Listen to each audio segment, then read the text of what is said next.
Sebelumnya, perkenalkan nama saya Nabila Rozid Karaman. Di sini saya akan menjelaskan poin A, makna dan pokok-pokok pikiran yang terkandung dalam pembukaan UUD 1945. Ada 4 pokok pikiran yang memiliki makna sangat dalam, yaitu pokok pikiran pertama, negara, begitu bunyinya, melindungi segenap bangsa Indonesia dan seluruh tumpah darah Indonesia dengan berdasar atas persatuan dengan mewujudkan keadilan sosial bagi seluruh rakyat Indonesia. Dalam pembukaan ini diterima aliran pengertian negara persatuan, negara yang melindungi dan meliputi segenap bangsa seluruhnya. Jadi, negara mengatasi segala paham golongan, mengatasi segala paham perseorangan. Rumusan ini menunjukkan pokok pikiran persatuan dengan pengertian yang lazim. Negara, penyelenggara negara, dan setiap warga negara wajib mengutamakan kepentingan negara di atas kepentingan golongan ataupun perseorangan. Pokok pikiran kedua, negara hendak mewujudkan keadilan sosial bagi seluruh rakyat Indonesia. Alinea kedua ini menjelaskan bahwa kemerdekaan yang diraih merupakan perjuangan para pendahulu bangsa Indonesia. Kemerdekaan atau bebas dari penjajah sekutu bukanlah akhir dari perjuangan bangsa. Kemerdekaan yang diraih di era selanjutnya harus mampu mengantarkan rakyat Indonesia menuju cita-cita nasional, yaitu negara yang merdeka, bersatu, berdaulat, adil, dan makmur. Kemudian pokok pikirannya adalah negara hendak mewujudkan keadilan sosial bagi seluruh rakyat Indonesia.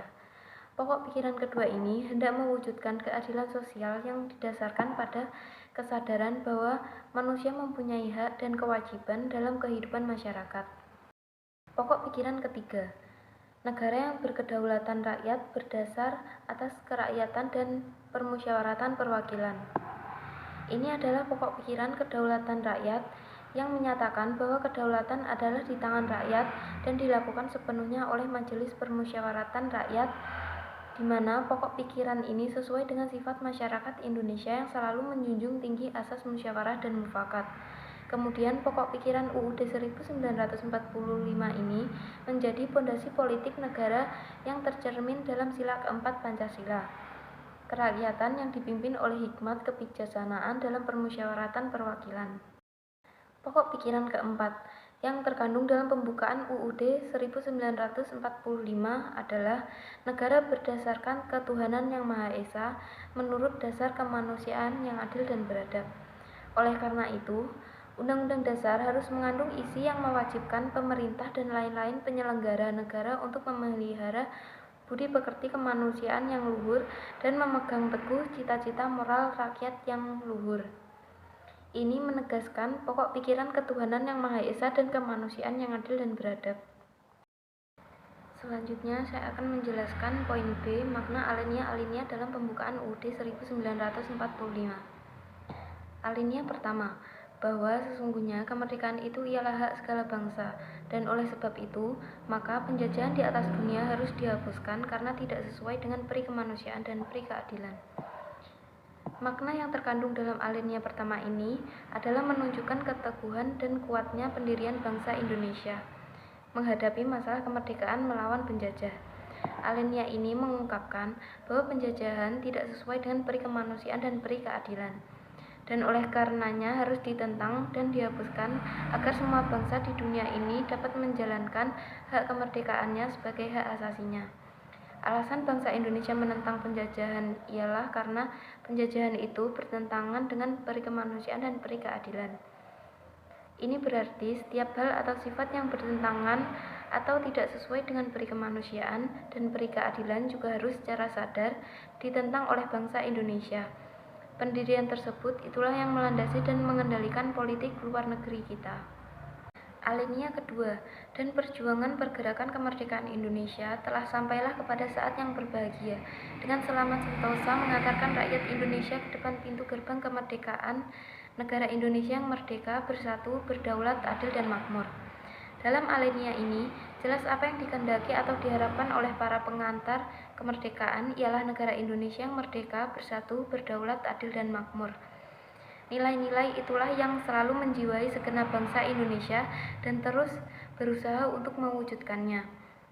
Alinea ini mewujudkan adanya ketetapan dan ketajaman penilaian. 1. Bahwa perjuangan pergerakan kemerdekaan Indonesia telah sampai pada tingkat yang menentukan. 2. Bahwa momentum yang telah dicapai tersebut harus dimanfaatkan untuk menyatakan kemerdekaan. 3. Bahwa kemerdekaan tersebut bukan merupakan tujuan akhir, tetapi masih harus diisi dengan mewujudkan negara yang merdeka, bersatu, berdaulat, adil, dan makmur. Alinea ketiga. Atas berkat rahmat Allah yang Maha Kuasa dan dengan didorongkan oleh keinginan luhur supaya berkehidupan kebangsaan yang bebas, maka rakyat Indonesia menyatakan dengan ini kemerdekaannya. Alinea ketiga secara tegas menyatakan kembali kemerdekaan Indonesia yang telah diproklamasikan tanggal 17 Agustus 1945. Melalui alinea ketiga ini, bangsa Indonesia menyadari bahwa tanpa rahmat Tuhan yang Maha Kuasa, bangsa Indonesia tidak akan merdeka. Kemerdekaan yang dicapai tidak semata-mata hasil jerih payah perjuangan bangsa Indonesia, tetapi juga atas kuasa Tuhan Yang Maha Esa. Alinea ketiga pembukaan UUD Negara Republik Indonesia tahun 1945 juga memuat motivasi real dan material, yaitu keinginan luhur bangsa supaya berkehidupan yang bebas. Kemerdekaan merupakan keinginan dan tekad seluruh bangsa Indonesia untuk menjadi bangsa yang bebas merdeka. Bebas dari segala bentuk penjajahan, bebas dari penindasan, bebas menentukan nasib sendiri. Alinea keempat. Kemudian daripada itu, untuk membentuk susunan pemerintahan negara Indonesia yang melindungi segenap bangsa Indonesia dan seluruh tumpah darah Indonesia, dan untuk memajukan kesejahteraan umum, mencerdaskan kehidupan bangsa, dan ikut melaksanakan ketertiban dunia yang berdasarkan kemerdekaan, perdamaian abadi, dan keadilan sosial, maka disusunlah kemerdekaan kebangsaan Indonesia itu dalam suatu Undang-Undang Dasar Negara Indonesia yang terbentuk dalam susunan Negara Republik Indonesia yang berkedaulatan rakyat, dengan berdasarkan kepada ketuhanan yang Maha Esa, kemanusiaan yang adil dan beradab, persatuan Indonesia, dan kerakyatan yang dipimpin oleh hikmat kebijaksanaan dalam permusyawaratan perwakilan, serta dengan mewujudkan suatu keadilan sosial bagi seluruh rakyat Indonesia. Dilihat dari substansi ketentuan dimaksud, cukup jelas dan tegas disebutkan bahwa pemerintah negara Indonesia dibentuk dalam rangka melindungi segenap bangsa Indonesia dan seluruh tumpah darah Indonesia. Tujuannya kemudian adalah dalam rangka memajukan kesejahteraan umum, mencerdaskan kehidupan bangsa, dan ikut serta dalam upaya pelaksanaan ketertiban dunia yang didasarkan pada kemerdekaan, perdamaian abadi, dan keadilan sosial. Adapun pelaksanaan roda pemerintahan dan negara Republik Indonesia harus didasarkan pada prinsip-prinsip dasar yang berkedaulatan rakyat dengan berdasar kepada ketuhanan yang Maha Esa, kemanusiaan yang adil dan beradab, persatuan Indonesia, dan kerakyatan yang dipimpin oleh hikmat kebijaksanaan dalam permusyawaratan perwakilan, serta dengan mewujudkan suatu keadilan sosial bagi seluruh rakyat Indonesia. Sebelumnya perkenalkan, saya Aura Fatihah akan menjelaskan materi selanjutnya, yaitu tentang hubungan proklamasi dengan pembukaan Undang-Undang Dasar 1945.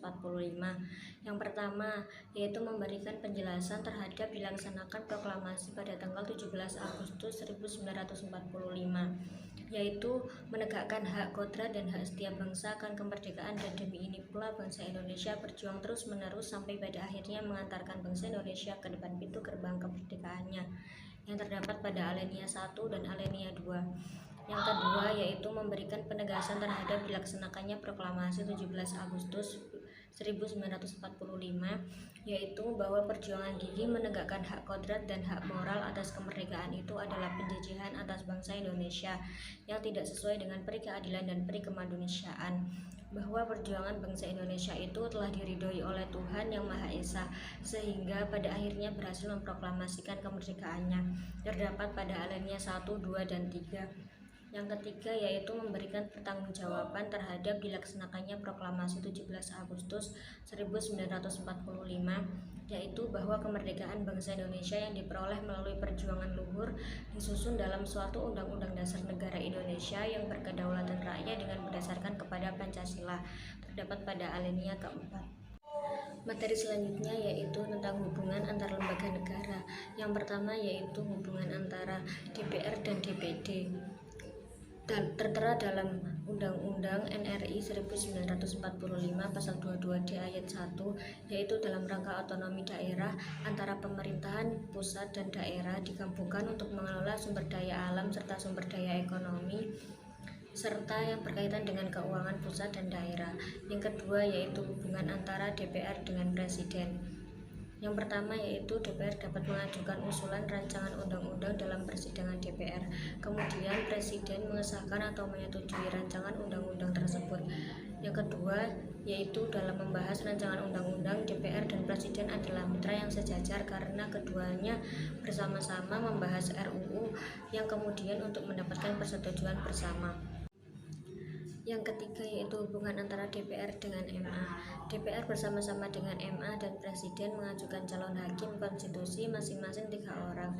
DPR dapat memberhentikan anggota MA di tengah jabatannya jika terbukti melanggar hukum asas kepatutan berdasarkan hukum yang berlaku.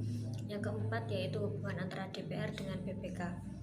BPK menyerahkan hasil pemeriksaan keuangan negara kepada DPR, DPD, dan DPRD sesuai dengan kekuasaannya atau kewenangannya. Kemudian DPR membahas dan menindaklanjuti hasil pemeriksaan atas pertanggungjawaban keuangan negara yang disampaikan oleh BPK. Yang kelima yaitu hubungan antara DPR dengan MK. Hubungan antara lembaga DPR dengan MK yaitu MK wajib memeriksa, mengadili, dan memberi putusan dengan seadil-adilnya atas pendapat DPR mengenai dugaan pelanggaran oleh Presiden atau Wakil Presiden menurut Undang-Undang NRI 1945. Yang keenam yaitu hubungan antara DPD dengan Presiden. Hubungan antara lembaga DPD dengan Presiden yaitu DPD melakukan pengawasan atas pelaksanaan undang-undang oleh Presiden. Sekian materi dari saya, akan dilanjutkan oleh pemateri selanjutnya. Baik, sebelumnya perkenalkan, nama saya Rizky Nur Hakiki. Saya akan menjelaskan materi mengenai hak asasi manusia menurut Undang-Undang Dasar 1945. Jadi, pengaturan hak asasi manusia sebelum diamandemen diatur sebagai hak dan kewajiban warga negara Republik Indonesia yang di dalamnya terkandung nilai-nilai hak asasi manusia dan diatur dalam pasal 27 sampai 34. Setelah perubahan kedua Undang-Undang Dasar 1945, terdapat penambahan pasal mengenai hak asasi manusia. Penambahan tersebut dalam Undang-Undang Dasar 1945, yakni bab 10A tentang hak asasi manusia dari pasal 28A sampai pasal 28J. Dan dalam Undang-Undang Dasar 1945 yang setelah diamandemen, terdapat pembatasan mengenai hak asasi manusia yang terdapat dalam pasal 28J. Dan selain itu, pasal 28J Undang-Undang Dasar 1945 merupakan hambatan konstitusional bagi penegakan hak asasi manusia di Indonesia. Dan hal ini ditandai dengan tidak diakuinya asas berlaku surut bagi pelanggaran berat terhadap hak asasi manusia yang digolongkan terhadap kejahatan kemanusiaan. Namun setelah diamandemen Undang-Undang Dasar 1945 terdapat hak-hak asasi yang belum diatur oleh konstitusi, yaitu hak kebebasan pers, hak perempuan, dan hak pekerja. Hak asasi manusia bukanlah hak yang mutlak dan dalam pelaksanaannya dibatasi oleh hak orang lain, keamanan, dan ketertiban. Dan dengan demikian, pelaksanaan hak asasi seseorang dan segenap elemen masyarakat hendaknya dapat menghormati hak-hak asasi orang lain yang diatur oleh Undang-Undang Dasar 1945. Dan Majelis Permusyawaratan Rakyat hendaknya dapat mengamandemen kelima Undang-Undang Dasar 1945 dengan menambahkan hak asasi manusia yang lainnya, yakni hak kebebasan pers, hak perempuan, dan hak pekerja. Sekian materi dari saya, apabila ada kurang lebihnya mohon maaf. Terima kasih. Oke, saya akan menjelaskan tentang hubungan pokok-pokok pemikiran dan dalam pembukaan Undang-Undang Dasar 1945. Sebelumnya saya perkenalkan, nama saya Muhammad Basdazis. Ya, pertama kali ya kita akan mulai dari poin pertama, yaitu kedaulatan rakyat atau kedaulatan sebuah masyarakat yang itu dijelaskan dari undang-undang yang mengumumkan tentang kedaulatan rakyat sebagai prinsip dasar negara, mengembangkan bahwa kekuatan strategis dalam sebuah negara pada rakyat. Ya, di negara kita itu yang menganut sistem demokrasi berupa kekuasaan di tangan rakyat. Jadinya kita harus mengutamakan kedaulatan rakyat, dan di sini diatur pada Undang-Undang Dasar 1445 pada pasal 1 ayat 2 yang menjelaskan bahwa kedaulatan berada pada tangan rakyat yang dilaksanakan sepenuhnya oleh Majelis Permusyawaratan Rakyat. Majelis Permusyawaratan Rakyat yang dimaksud adalah perwakilan dari suara kita untuk rakyat, perwakilan seseorang yang dipercayakan oleh rakyat untuk mewakili suara-suara kita. Yang kedua, persatuan dan kesatuan. Pembukaan Undang-Undang Dasar menekankan pentingnya menjaga persatuan dan kesatuan bangsa.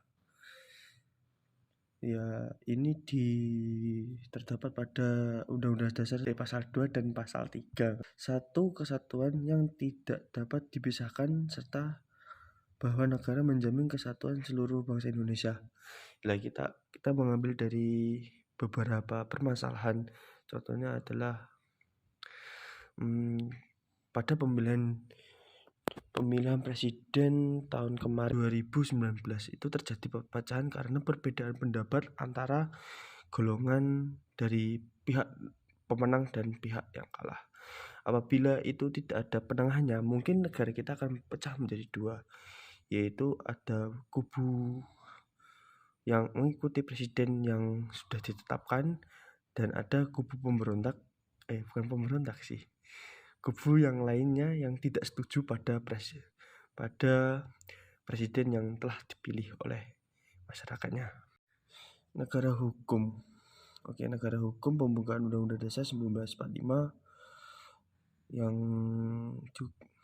berisi tentang pentingnya menjalin Indonesia sebagai negara hukum yang menjunjung tinggi supremasi hukum dan menjalankan keadilan bagi seluruh rakyat Indonesia. Tercermin pada pasal 1 ayat 3 Undang-Undang Dasar 1945 yang menjelaskan bahwa negara Indonesia adalah negara hukum. Terus nomor 4, kemerdekaan, pembukaan Undang-Undang Dasar 1945 yang mengataskan bahwa kemerdekaan merupakan hak segala bangsa. Oleh karena itu harus dijaga dan dipertahankan. Hal ini tercermin pada pasal 27 ayat 1 dalam batang tubuh Undang-Undang Dasar 1945 yang menyatakan bahwa setiap warga negara berhak atas kesempatan yang sama memperoleh perlindungan hukum dan hak-hak lain tanpa diskriminasi.